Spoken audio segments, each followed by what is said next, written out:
இது வழக்கமாக நடத்துகிற ஒரு கூட்டம், பெரிய கூட்டம் அவ்வளோதான்.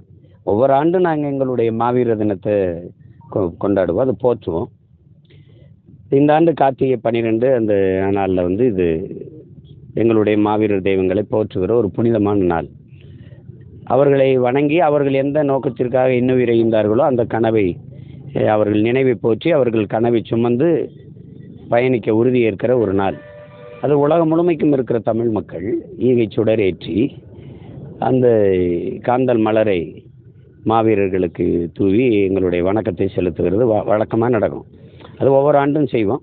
போன முறை திருச்சியில் செஞ்சோம், இந்த முறை சிதம்பரத்தில் திட்டமிட்டோம். மழை வெள்ளம் ஒரு அச்சுறுத்தலாக இருக்கிறதுனால இங்கே இந்த முறை மதுராந்தகத்தில் செய்கிறோம்.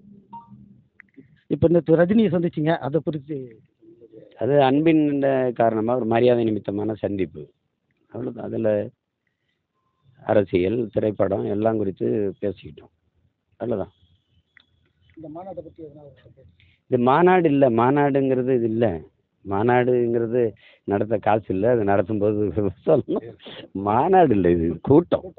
கூட்டம் கூட்டம் எதான் சொல்லிட்டேனே, எங்கள் மாவீரர்கள் நினைவை போற்றுகிற ஒரு புனித நாள். அது ஒவ்வொரு ஆண்டும் நடக்கும்.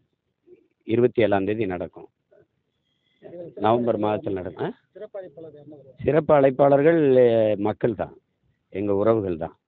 சிறப்பு அழைப்பாளர்னு ஒருத்தர் இதில் கிடையாது. இது வந்து அப்படி ஒரு திருமண நிகழ்ச்சி ஒன்றும் கிடையாது. இது புனிதமான நிகழ்வு. இது எங்கள் மாவீர தெய்வங்களை போற்றுகிற ஒரு நாள்.